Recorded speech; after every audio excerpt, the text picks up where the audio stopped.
Hello बच्चों, क्या हाल चाल है। स्वागत है आप सभी का आपके अपने ऑनलाइन प्लेटफॉर्म पार्थ एजुकेशन में। मेरे बच्चे, आपको पता है कि शॉर्ट वीडियो के माध्यम से आपको डेली क्लास मिलती है। और शॉर्ट वीडियो में 10 से 12 मिनट की जो क्लास रहती है उसमें आपको बहुत भरपूर आनंद भी आता होगा, मज़ा भी आता होगा। आज मैं कुछ क्वेश्चन को लेके आया हूँ शानदार तरीके से, जिसको आप लोग देख लीजिए, पहचान लीजिए, समझ लीजिए, क्योंकि एग्जामिनेशन में आपके ऐसे प्रश्न मिलने की संभावना रहेगी। चलिए स्टार्ट करते हैं। एक बार वीडियो को जोरदार तरीके से लाइक और शेयर कर दीजिए। आइए स्टार्ट करते हैं।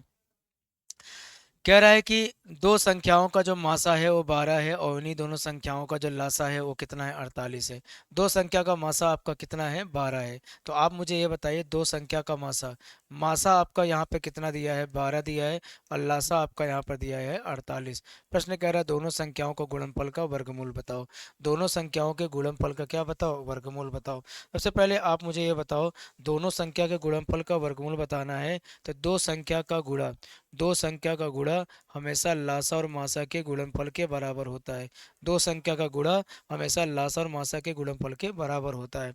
तो यहाँ कहानी क्या है, दो संख्या का गुणा करेंगे और लासा आपका 48 है और मासा आपका 12 है। अब प्रश्न ये है कि कह रहा है दोनों संख्याओं गुणनफल का वर्गमूल बताओ। मतलब जो संख्या हमारे पास आ रही है इसका वर्गमूल बताओ। तो 48 गुणे कितना कर दे रहे हैं, 12 कर दे रहे हैं। अब 48 गुणे 12 में 16 त्रिक 48 कर दो, और 4 यहीं 12 कर दो। मतलब जो गुणनफल आप लाए हो इसी गुणनफल का आपको वर्गमूल निकालना है। अब आप बताओ, 16 वर्गमूल क्या है, 16 का वर्गमूल आपका 4 है। 4 का वर्गमूल क्या है, 2 है। और 3 मिलके कितना लाएंगे, 3 लाएंगे। तो 4 दूना 8 3 कितना हो जाएगा, 24। तो इसका वर्गमूल कितना आ जाएगा, 24। पहले प्रश्न का जो उत्तर आ जाएगा भैया वो कितना आ जाएगा, 24। तो इस तरह के अगर क्वेश्चन आपको जानकारी प्राप्त करना है तो पार्थ एजुकेशन चैनल को सब्सक्राइब कर लीजिए। डेली आपको ऐसी 10 मिनट की क्लास आपको मिलती रहती है, और 10 मिनट में आप लोग बहुत अच्छा सीखते भी रहते हैं। ठीक है, चलिए क्वेश्चन नंबर दूसरा। क्वेश्चन नंबर दूसरा क्या कह रहा है, क्वेश्चन नंबर दूसरा देखिए यहाँ पे क्या कह रहा है। कह रहा है चार अंकों की बड़ी सी बड़ी संख्या जो 24 36 54 से पूर्णतः विभाज्य हो जाए। आपको पता है चार अंकों की बड़ी बड़ी संख्या, देखिए आपको बता दो बेटा, चार अंकों की बड़ी बड़ी जो संख्या होती है वो 9999 होती है। अगर इन संख्याओं से कटने की बात कर रहा है, अगर इन संख्याओं से कटने की बात कर रहा है तो आप 24 और 36 और 54 का लासा ले लीजिए। लासा लेंगे तो ये हो जाएगा कितना, 8 त्रिक 24, या फिर 4 से काटिए, यहाँ पर 4 से नहीं काटिए, 2 से काटिए, 2 से 12, 2 से 18, 2 से आपका 27। ठीक है, फिर आपका 2 से काटिए, 2 छंग 12, 2 नौ 18, फिर आपका 27। फिर 3 से काटिए, 2 छः, 3 त्रिक करनो, 3 नौ 27। फिर 3 से काटिए, 3 से काटेंगे 3, फिर आप 2 और 3 से काटिए। तो यहाँ हो जाएगा 3 दूना 6, 7 त्रिक 18, 18 54, 2 दूना 4, 54 चौका, 54 चौका, 4 चौक 16, 4 पंजे 20 से कहीं 216। इसका मतलब जो लासा आएगा उसको 4999 को 216 से यहाँ पे क्या करेंगे, भाग कर देंगे। ये तरीका होता है लगाने के लिए। आपको कह रहा है चार अंकों सबसे बड़ी संख्या, चार अंकों की बड़ी से बड़ी संख्या होती है 9999। अगर वो संख्या 24 36 54 से पूर्णतः विभाज्य है तो 24 36 54 का लासा ले लो। 24 36 54 का लासा लोगे तो कितना आएगा बताओ, 216 आएगा। अब जो 216 आ रहा है, 216 को इससे इससे क्या करिए, भाग करिए। दो पंजे 10, दो चौक 8, चार बार जाओ, चार चार छंग 24, चार एक नम 4, 4 दो 6, 4 दूना 8। यहाँ घटाएंगे, 9 में 4 गया कितना, 5, 9 में 6 गया 3, 9 में 8 गया 1। अब भाग जाएगा नहीं, 9 उतार लो। अब ये हो जाएगा 2 छंग 12, 6 बार ले जाइए, 6 बार ले जाइए भैया। तो 6 छंग 36, 6 पचकन्नम 6, 6 3 9, 6 दूना 12। तो यहाँ पर कितना बचेगा, 9 में 6 गया 3, और 15 में से 9 गया कितना, 63 बचेगा। अगर ये 63 ना बचता बेटा तो 216 से कट जाता। तो जो भी आपके पास आ रहा है, जो भी आपके पास आ रहा है उसमें 63 आप माइनस कर लो। तो ये कितना आएगा, 6399, 99 36 प्रश्न का आंसर हो जाएगा। 99 36 प्रश्न का आंसर हो जाएगा। यहाँ कह रहा चार अंकों की सबसे बड़ी संख्या जो 24 36 54 से पूर्णतः विभाज्य है। 24 36 54 का लासा ले लो। 24 36 और 54 का लासा लोगे तो आपके पास आएगा 216। जो 216 आएगा, यही 216 को आप 216 को इसी 216 को चार अंकों से भाग कर दो। जो भी रिमाइंडर आएगा उस रिमाइंडर को चार अंकों की बड़ी बड़ी में घटा देना, आंसर आ जाएगा। ऐसे तमाम चीज़ें जो आपको यहाँ मैं सिखाता हूँ, ये बहुत शानदार तरीका है क्वेश्चन को लगाने के लिए। ठीक है, अगला क्वेश्चन नंबर 3 यहाँ पर क्या कह रहा है, क्वेश्चन नंबर 3 कह रहा है दो संख्याओं का मासा और कह रहा है लासा क्रमशः 6 और कितना है 50 40 है। दो संख्या का मासा आपको पता है, दो संख्या का यहाँ मासा आपका 6 है, और दो संख्या का यहाँ पे लासा जो है वो 5040 है। कह रहा है अगर पहली संख्या 210 है, अगर पहली संख्या 210 है तो दूसरी संख्या बताओ क्या होगा। तो भैया इसके लिए तरीका क्या लगाते हैं समझिए। इसके तरीका लगाते हैं कि दो संख्या का गुणनफल हमेशा लासा और मासा के गुणनफल के बराबर होता है। दो संख्या का गुणनफल लासा और मासा के बराबर होता है। पहली संख्या आपका 210 है, दूसरी संख्या आपको निकालना है, और लासा आपका कितना है 50 40, और मासा कितना है 6 है। तो यहाँ पर इस चीज़ को आप यूज कर सकते हो, ठीक है, इस चीज़ का आप यूज कर सकते हो कि दो संख्या का गुणनफल, इनका जो गुणनफल है इनके लासा और मासा के गुणनफल के बराबर होगा। तो आपको पता है 0 0 से यहाँ पे कट जाएगा, यहाँ पे 21 का पाड़ा पड़ेंगे, 21 दूना 42, 21 दूना 42, 21 चौक 84। तो दो संख्या जो आपके पास आएगी 24 गुणे कितनी आएगी 6, 6 चौक 24, 6 दूना 12, 12 तो कितना 14, 144 आ जाएगा। कितना आ जाएगा भैया 144 आ जाएगा।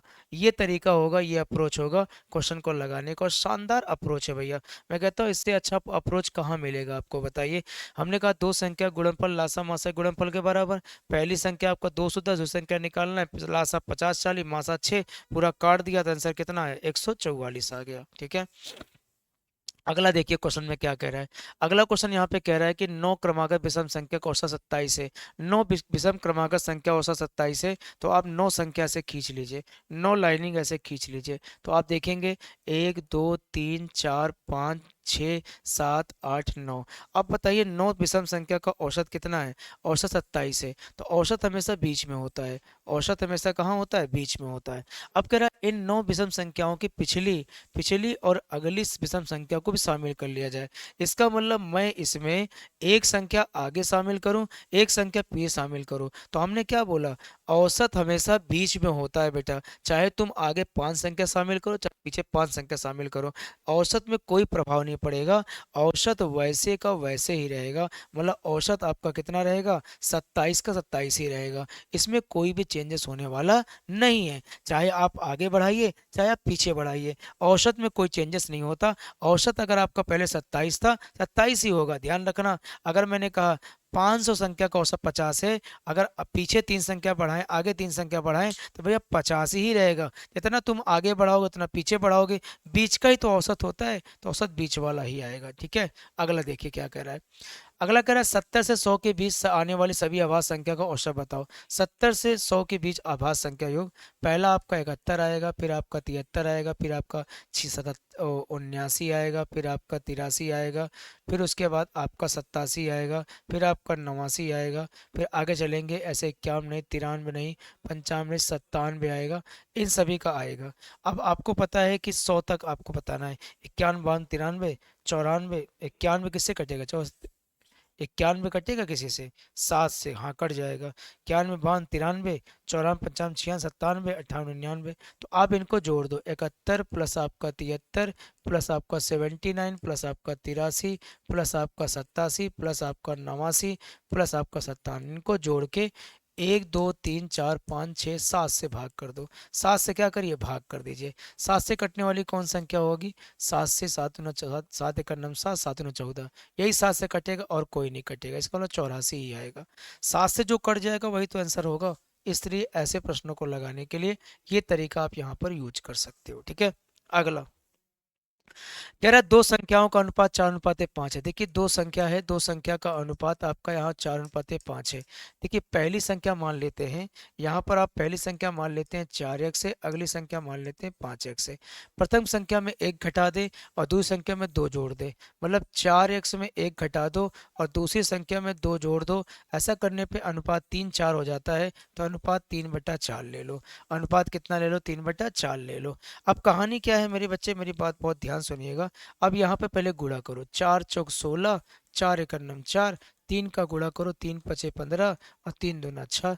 तो 16 में 15 घटाओ, यक्स घटा, और 6 4 कितना 10, यक्स का मान 10। तो पहली संख्या आ जाएगी 10 चौक 40, अगली हो जाएगी 10 पचे 50।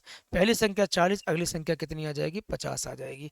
अब कह रहे संख्याओं में 8 और 4 जोड़ दिया जाए तो नया अनुपात, पहली संख्या में 8 जोड़ दो 48 आ जाएगा, अगली संख्या में 4 जोड़ दो 54 आ जाएगा, और इनका अनुपात 8 छंग 48 आठ छंग नहीं, छः अठे 48, छः अठे 48, छः नवाई 54, 8 अनुपाते 9, 8 अनुपाते 9।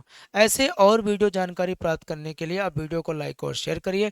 अगर आपको ये क्लास पसंद आई हो और ऐसे तमाम अगर एग्जामिनेशन की तैयारी कर रहे हैं तो देखिए इतनी बढ़िया बढ़िया क्वेश्चन मैं ला के सॉल्व कराता हूँ।